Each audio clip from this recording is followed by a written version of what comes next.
Article 2, taxes covered. Now, every treaty would be applicable on certain taxes, which means that if I am trying to take the benefit under the India-US Treaty, Double Tax Avoidance Agreement, it will be only in respect of taxes which are covered under the treaty. In India, there may be several taxes. There will be municipal taxes, right? There will be indirect taxes and many other taxes. The DTAA is not applicable to all taxes. It is applicable only to certain taxes. And which taxes are covered is generally given in Article 2. So Article 2 deals with what would be considered as taxes for the purpose of the convention. For the purpose of what? The treaty. Under the domestic laws, you may have other taxes, but only for the purpose of treaty, what will be considered as taxes is given here. The importance of this is कि अगर कोई amount tax qualify करता है तो उसका credit दूसरी country में मिलेगा. अगर कुछ tax qualify नहीं करता उसका credit दूसरी country में नहीं मिलेगा. So for example, India में अगर आप देखें, you have income tax, you have surcharge, you have cess. अगर ये दोनों टैक्सेस की डेफिनेशन में कवर्ड नहीं होंगे तो इनका क्रेडिट नहीं मिलेगा. इसलिए ज़रूरी है कि टैक्सेस में ये कवर्ड हो. Taxes generally existing on the date of signing of the treaty are included. अगर आपकी ट्रीटी 1/1/2000 में साइन हुई है तो इस डेट में जो टैक्सेस हैं वो जनरली इंक्लूड करे जाएंगे ट्रीटी में for the purpose of credit. Now sometimes what can happen is even subsequent taxes might be levied, या हो सकता है ये टैक्स लॉ किसी और नए लॉ से रिप्लेस हो जाए. Subsequent taxes which are equivalent to or replace existing taxes are also covered. अगर कोई इनकम टैक्स ही एडिशनल लगता है या एग्जिस्टिंग इनकम टैक्स को रिप्लेस करके कोई और ऐसा टैक्स लग जाता है जो इसको रिप्लेस करता है, in that case even that will be covered under the definition of taxes. Let us now look at the provisions of the Model Convention. This article provides the detail of taxes which would be covered for the purpose of tax treaty. Any tax which is not provided in Article 2 is outside the purview of the treaty. अगर कोई amount tax की definition में covered नहीं है वो treaty के purview से यानी उसके scope से बाहर हो जाएगा और उसका क्रेडिट आपको नहीं मिलेगा. This convention shall apply to taxes on income and on capital imposed on behalf of contracting state or of its political subdivision or local authorities irrespective of the manner in which they are levied. सबसे पहली चीज़ ये है कि जो tax हम बात कर रहे हैं वो इनकम पे हो सकता है या कैपिटल पे हो सकता है. Point number 1. सेकेंड, ये टैक्स जो है वो इम्पोज होगा on behalf of a contracting state. अगर इंडिया और यूएस की ट्रीटी है तो या तो इंडिया ये इम्पोज करेगा या यूएस इम्पोज करेगा. अब दोनों के दोनों ये कहाँ इम्पोज हो सकता है, या तो स्टेट लेवल पे या सेंट्रल लेवल पे, इट डजेंट मैटर. इंडिया में तो जो टैक्स है इनकम टैक्स वो सेंट्रल लेवल पे इम्पोज होता है. यूएस में कुछ सेंट्रल होता है कुछ स्टेट होता है. So both of them are covered irrespective of the manner in which they are levied. मतलब इट डजेंट मैटर किस तरह से इस टैक्स को इम्पोज किया गया है. The person who has to pay tax may pay it by way of an advance tax, या ये भी हो सकता है कि जिसने पे किया उसने उसके ऊपर विदहोल्डिंग टैक्स काट लिया, टीडीएस काट लिया. Doesn't matter, irrespective of the manner in which they are levied they will be covered. Even advance tax is income tax, even TDS is income tax. Now the UN model is similar to the OECD model. There is a small difference between the OECD model and the US model. US model says this convention shall apply to taxes on income. It does not mention on capital. Imposed on behalf of a contracting state, irrespective of the manner in which they are levied. So, if I now look at the explanation, Article 2 defines taxes to which the treaty shall apply. Generally, it applies on taxes on income and B on capital. Such taxes are imposed on behalf of a contracting state, या तो contracting state खुद लगाए or its political subdivision or local authorities, and would be covered irrespective of the manner in which they are levied. That is, they could be levied directly or deducted as tax at source. While OECD and UN model convention apply to taxes on income and capital, US model applies only to taxes on income. अगर हम इस particular clause की बात करें तो यहाँ पे mention सिर्फ यही है कि it will apply to taxes on income.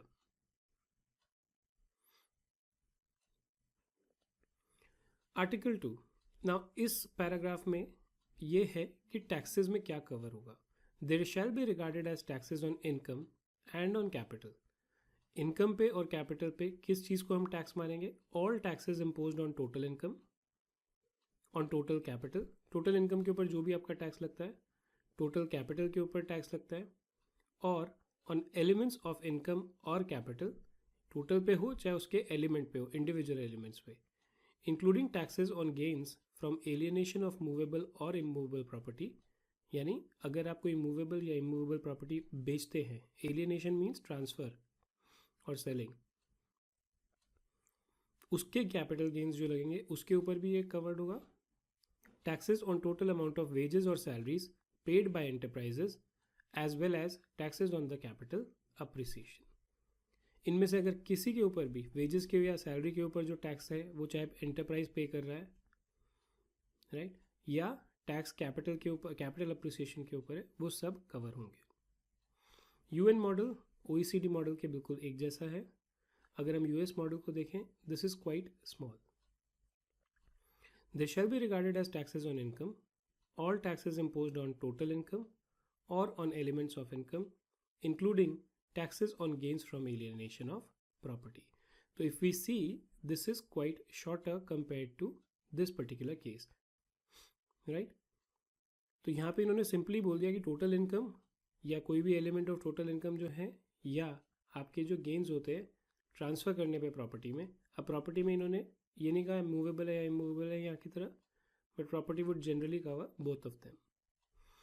This paragraph provides on what shell constitute taxes on income and on capital. While under UN and OECD model, all taxes imposed on total income, total capital, or their elements, including interest, dividend, and capital gain, as well as taxes on total amount of wages or salaries paid by enterprise are included. In the US model, property taxes, social security charges are excluded. So यहाँ पर जो भी है property के ऊपर जो tax आप पे कर रहे हैं, राइट, या फिर आप सैलरीज और वेजेस के ऊपर अगर कोई सोशल सिक्योरिटी चार्जेस पे कर रहे हैं, वो यूएस मॉडल में एक्सक्लूडेड है. अब जनरली एक ये जो डेफिनेशन है कि टैक्सेस कवर्ड क्या होंगे, उसके लिए एक मॉडल डेफिनेशन प्रोवाइड करी गई है कि अगर कोई कॉन्ट्रैक्टिंग स्टेट, मान लीजिए इंडिया और यूएस ट्रीटी साइन करते हैं, उस केस में तो ये लग जाएगा, बट अगर इंडिया किसी और कंट्री के साथ, लेट्स से यूके के साथ ट्रीटी साइन करता है, तो उस ट्रीटी में जो टैक्सेस का क्लॉज है वो कैसा होना चाहिए, उसके बारे में एक ड्राफ्ट क्लॉज दिया है. The existing taxes, mark the word existing, which means जिस दिन ट्रीटी साइन हो रही है, ये जो भी कुछ होगा एक ट्रीटी में होगा, वो एक अग्रीमेंट है. अगर ट्रीटी किसी भी दिन साइन हो रही है, उस दिन जो टैक्सेस एग्जिस्ट कर रहे हैं, to which the convention shall apply in R in particular, मतलब R in particular, it does not say means. इन दोनों में फ़र्क होता है. अगर यहाँ लिखा होता कि it means this, फिर क्या होता कि सिर्फ वही इंक्लूड होते, कुछ और नहीं. But when the OECD model says these existing taxes are in particular, in state A in state B, दोनों कंट्रीज अपने अपने टैक्सेस बता सकती है कि जो इस ट्रीटी के लिए कवर्ड होंगे. UN model, again it is similar to the OECD model. US model, now the existing taxes to which this convention shall apply are. There is a difference between these two.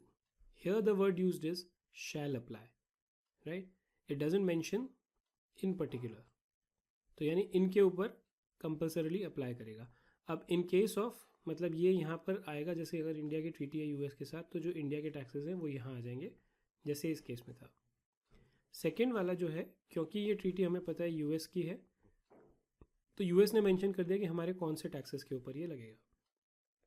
In case of United states, the federal income taxes impose by IRC, internal revenue code, ये इनकी tax authority होती है, which do not include social security and unemployment taxes, and the federal excise taxes imposed on investment income of foreign private foundations. मतलब अगर अब हम इनको compare करें, यहाँ इन्होंने स्पेसिफिकली मेंशन कर दिया कि किन टैक्सेस के ऊपर ये कन्वेंशन अप्लाई करेगा. The taxes covered under this clause are the one which are existing on the date of entering into the treaty. जिस दिन ट्रीटी साइन हुई है उस दिन जो टैक्स एग्जिस्ट हो रहे हैं वो यहाँ पे कवर होंगे. The list of taxes in OECD and UN model can be considered as illustrative. सिर्फ एग्जाम्पल के लिए है, और भी हो सकते हैं. Given the words are in particular. However, para 3 of US model excludes social security and unemployment taxes and specifically applies to these two taxes: the tax imposed at a federal level by IRC, or tax of federal excise imposed on investment income of foreign private foundations. Paragraph 4. अब एक तो ये हो गया कि जिस दिन treaty enter हुई, मान लीजिए 1/1/2000 को, उस दिन जो टैक्सेस थे उनके ऊपर ये लग गई. बट अगर सब्सिक्वेंटली कुछ और टैक्स लगता है जो कवर करना चाहते हैं, वो कैसे करेंगे? पैराग्राफ 3 ने तो आपको क्या राइट दिया कि आप उस दिन बता दीजिए कि कौन कौन से टैक्सेस कवर्ड होंगे, बट सब्सिक्वेंटली किसके ऊपर लगेगा वो गाइडेंस पैराग्राफ 4 में है. This convention shall also apply to any identical or substantially similar taxes. कोई अगर आइडेंटिकल टैक्स इम्पोज होता है या बिल्कुल सिमिलर टैक्स इम्पोज होता है, that are impose after the date of signature of the convention, इस डेट के बाद, इन एडिशन टू और इन प्लेस ऑफ. अगर मान लीजिए इनकम टैक्स आपका 30% था, आपने इसके एडिशन में कोई और टैक्स लगा दिया, या इनकम टैक्स रिप्लेस करके आपने कोई और टैक्स लगा दिया, you change the nomenclature or you change the law, then those will be covered. The competent authority of the contracting states shall notify each other of any significant changes that have been made in their taxation laws. जो competent authority है वो एक दूसरे को इस बारे में idea देंगे या नोटिफाई करेंगे कि हम लोगों ने क्या चेंजेस किए हैं अपने टैक्सेशन लॉज में. अब अगर मैं यूएन मॉडल देखता हूँ, राइट, एक तो छोटा सा वर्ड में चेंज यहाँ है, यहाँ यूज है वर्ड दैट आर इम्पोज्ड, ये है विच आर इम्पोज्ड, राइट. और जहाँ तक बात इस चीज़ की है, the word used is significant change made to their tax law. Here the word user have been made in their taxation laws, ये प्लूरल है, right. Now when you go to the US model, it says the convention, okay let's read this first and then I think we'll be able to appreciate this better. The purpose of this convention is to cover any subsequent taxes of the nature covered under the treaty which would be imposed additionally or to replace existing taxes. The contracting states are under an obligation to notify each other of significant changes made to their tax laws. कोई भी change अगर आपके tax law में होता है तो आपको वो दूसरे को इन्फॉर्म करना पड़ेगा, right. Now, when we go to the US model, again, it is change in terms of the language. The word used here are that, right?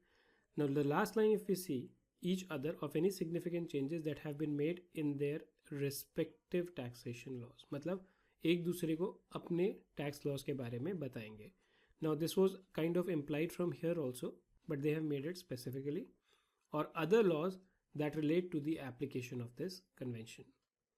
अगर मान लीजिए कोई और भी लॉ है आपका जो इस ट्रीटी को अप्लाई करने के लिए रेलेवेंट है, जिसमें आप कुछ चेंज करते हैं, उसके बारे में भी अगर कुछ चेंज है तो आप उनको नोटिफाई करेंगे। तो OECD और UN में नोटिफिकेशन किसका है? सिर्फ टैक्स लॉज का। यहाँ पे टैक्सेशन लॉज का भी, प्लस किसी और लॉ में अगर आप चेंज करते हैं जिसके वजह से ट्रीटी पे इम्पैक्ट पड़ता है, वो भी आपको बताना पड़ेगा।